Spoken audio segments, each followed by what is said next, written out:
Hello，大家好，我是 Liz。今天这集餐厅开箱很特别哦，我不是要开箱餐厅本身，而是要开箱美食评论的过程。没有错，你有没有想过，到底该怎么判断一间餐厅好不好？到底该用哪些标准来为餐厅打分数呢？这通常是米其林密探的黑箱作业，一般人无法得知他们的工作内幕。而现在，我想试着把食评家下判断的过程用影片表现出来，带你一步步了解一间餐厅的各项条件。食物、服务、空间、整体氛围等等，到底怎么样才算是一间好餐厅呢？当然，我的见解不一定100%正确。如果你有不同的意见，也欢迎留言跟我讨论哦。那我今天来到的餐厅呢，就是位于内湖的 Fogan 法式餐厅。现在我们就走进去瞧瞧吧。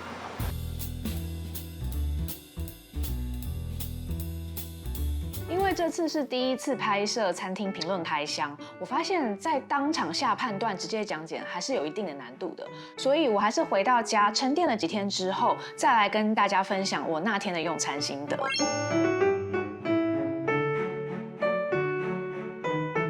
餐厅评论有3大重点：食物、服务、氛围。而我认为食物是最重要的。米其林也说，他们只评鉴餐盘里面的食物。但是越偏向 fine dining 的餐厅，食物以外的细节重要性也会随之增加，对于服务与氛围的要求也会越高。那这天的 Fogan 餐厅是偏向 casual fine dining 的类型，小馆子以上 fine dining 未满。那我对于服务氛围和其他硬体条件的要求呢，就不会这么高，而比较专注于食物之上。那走进一间新餐厅，要不要先做功课呢？我觉得这个可以看个人。对我来说，我不想要查资料查到惊喜全部都消失了，我还是想要保有一点点惊喜的余地。有的时候你查得太详细会爆雷，但是像我的话，我会通常看一下主厨的背景，判断一下这间餐厅值不值得去，然后也许也会再看一下菜色的照片，再先用图片看一下菜色的基准在哪里哦。那有关怎么样看图判断菜色的好坏，先前我们有做过一支影片，也欢迎大家回去参考哦。那走进餐厅后，品尝餐点之前，你会先观赏整个餐厅的空间，视觉上的美感是什么？入座后舒不舒适？和邻桌的距离如何？对话的音量如何？音乐的感觉如何？这些是你的身体感官立即可以感受到的。那我觉得 Fogan 餐厅给人的第一印象就是简单明亮，餐厅不大，一目了然，只有8张桌子，满座的时候大概是32个人的规模。那对于 casual fine dining 来说，这是一个基本而偏小的设定。那我在这里用餐2个多小时，全程是很舒适的，服务也是中规中矩，我觉得没有什么问题。好，今天决定你要吃什么吗？我想要乐眼心。乐眼心，对。我这边的话是这5分熟，5分熟是可以。那因为厨房是半开放式的，我可以观察到厨房的人力配置。那当时我这样瞄一眼呢，是看到除了主厨 Xavier 以外，似乎还有另外一位内场的同仁在帮他的忙。那后来我问 Xavier 主厨，他是说厨房团队含他总共4个人，而外场也只有1位服务生，所以整体人力是相当的精简。那这种经营条件呢，我也会纳入考量。接下来就到了这天的重点了，食物。该怎么评价一间餐厅的食物呢？我觉得米其林的5大评选标准很好用。第一，食材品质；第2，对味道与烹调技巧的驾驭能力；第3，味道的融合；第4，料理中展现的个性；第5，餐饮水准的一致性。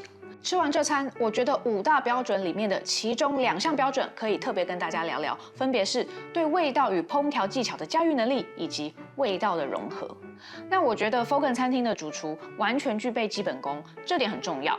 再来，他对于味道的掌握和烹调技巧的执行，我认为还可以再花时间去打磨。那食材与食材以及食材与酱汁的风味组合，也就是味道的融合方面，我觉得也可以更大胆。那 Xavier 主厨放手去做，你可以的。第一道菜，这个宜兰龟山岛胭脂虾的小塔呢，它用胭脂虾配上血豆，就是豌豆仁，还有里面有柚子果粒哦。我觉得这样子的开胃小点呢，算是还蛮经典的一个组合。那我是对于塔皮有一点点建议，我觉得塔皮可以再薄一点、脆一点，这样子整个入口的口感，还有塔皮松化跟酥脆的感觉，会让整体更可口。那这个我觉得就是在烹调技巧方面呢，是可以再精准一些些。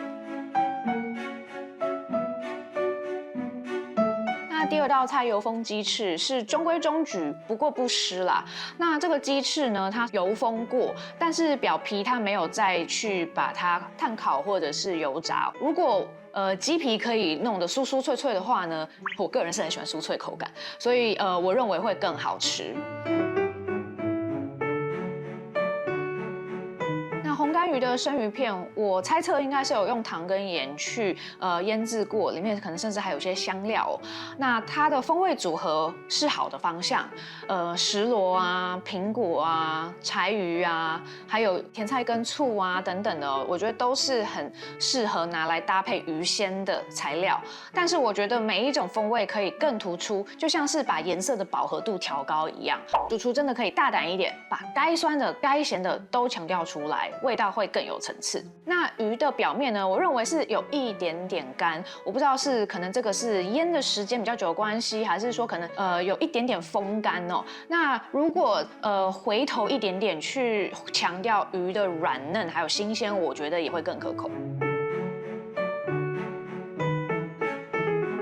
干贝这道菜，我觉得每一个元素分开来都没有什么问题。不过干贝的烹调，我觉得里面可以再熟一点点，表面的焦香已经足够了，但是里面其实那个熟的程度可以再透进去一点点哦。那酱汁，我觉得香槟奶油酱汁做的还不错，有这个香槟本身的酸味，那当然奶酱，然后再结合虾夷葱，也是一个很经典的开胃的手法。加点南瓜。那我比较有想要建议的是焦糖南瓜泥的部分，因为我觉得焦糖南瓜泥跟这个香槟奶油酱汁，其实它的质地跟风味是比较接近的，对比不大。香槟奶油酱汁已经有奶了，然后它是一个比较浓郁 creamy 的感觉，你再用另外一个比较浓郁 creamy 的南瓜泥去配它，就是会只是融在一起而已。如果你要让味道更立体的话，我觉得你可以再强调一些脆口的感觉，或者是比较跳痛的咸香哦，或者是另外一个酸味更高的东西，也许会让整体的风味更有立体感。就是说，有的时候你可以去想味道的对比，怎么样才能让味蕾跳起舞来，这一点还蛮重要的。这天的时令鲜鱼是长尾鱼，搭配日本大葱、山头蒿泥还有虾油，我觉得这个风味组合方向也很好。鱼的烹调，我觉得火候有一点点过了，肉稍微干了一点点，然后皮可以更脆。还有，我觉得咸味可以调高，咸味放大之后呢，它可以让食材带出它的鲜味。那像鱼的话呢，它可以让鱼更鲜美。那山茼蒿泥跟虾油的搭配，我觉得是很好的想法，但是一样可以让山茼蒿的青草气息，还有虾油的那种海洋咸香再明显一些。那这边还有一个碳化石螺，其实它没有味道上面的意义啦。那我是觉得最好餐盘上的每一个元素都有味道上的意义。当然它装饰起来是漂亮的，但是如果能够赋予一些风味的话，我觉得整道菜会更完整。鸭胸上面有搭配芝麻叶，左手边呢是蜜水果，里面包含了凤梨、与木瓜，底下酱汁是鸭肉孜然酱。鸭胸我通常喜欢再生一点点，不过我觉得这一块也没有什么问题，还是够粉嫩，然后肉质也是软的。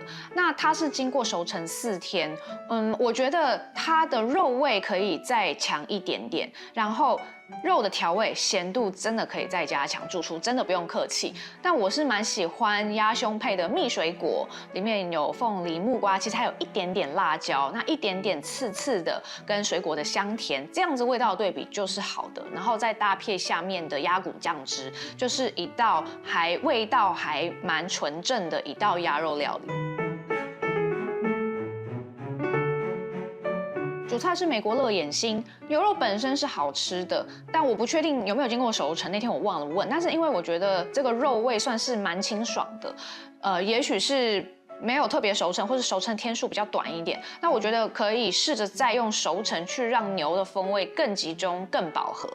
那5分熟的熟度 OK， 然后下面搭配松露牛肉汁，其实也是还蛮轻柔的。那另外洋芋千层的部分，我觉得它可以更酥脆。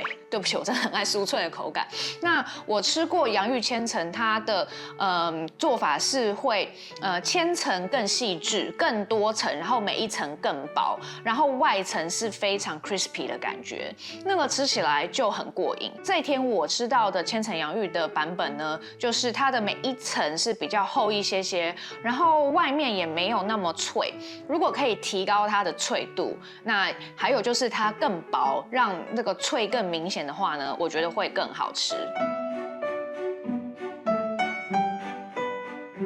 那前甜点是手工爱玉，下面有桂花蜜，我觉得加桂花蜜是蛮好的点子。上面的葡萄片排列啊，我觉得是有一点向Restaurant Andre 或者是 Odette 致敬了。我看过这两间餐厅做过这样子的很密集排列，就是它有视觉上面的震撼效果，然后葡萄跟桂花跟爱玉吃起来也是很爽口和谐的。我选择了苹果派，那它是一个比较属于解构的苹果派的概念。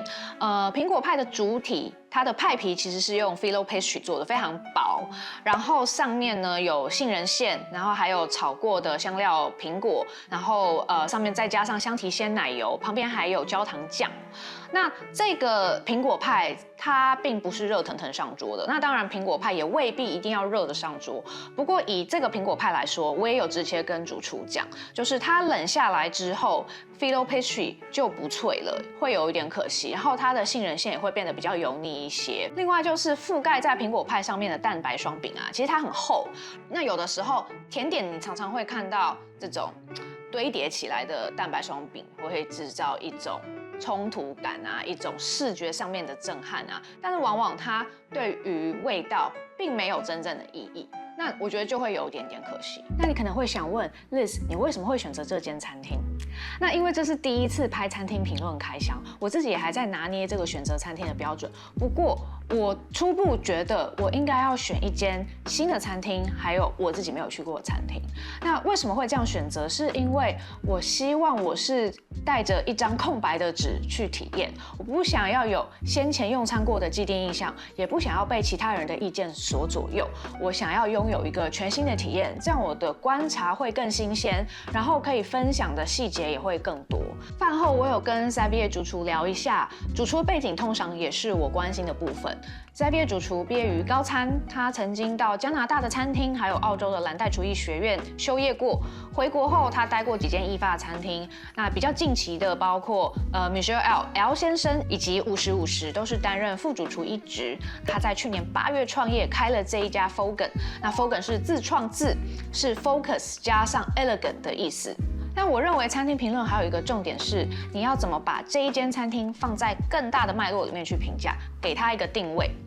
那 Fogan 餐厅它位于内湖国防医学院的对面，位置有一些偏远。那我觉得可以把它视为是一间 neighborhood 餐厅，就是当地人好的用餐选择，在附近工作与生活的人很可以来吃饭。那事实上，Xavier主厨就说，有很多国防医学院的医生会来吃饭，有商务用餐的需求。那我觉得他有抓住这个需求，也很棒。那Xavier主厨有说他想挑战更复杂精致的菜色，但是碍于现在人手不足，还无法执行。那你可以看到这天菜色的摆盘，它虽然是一个蛮长的套餐，可是每一道菜的摆盘是很简约的，没有太多的装饰、花花草草那些。主食材就是主食材，然后加上酱汁，并没有太多精雕细琢。那这是因为他的团队人力还不足。那我也完全明白他所说的，因为一间餐厅要营运得好，不能只靠主厨一个人，菜做的细不细，跟他的团队也很有关系。那以目前状况，我觉得 Fogan 餐厅已经很有诚意了。以上就是今天的餐厅评论开箱，这是全新的开箱餐厅的方式，希望大家还喜欢。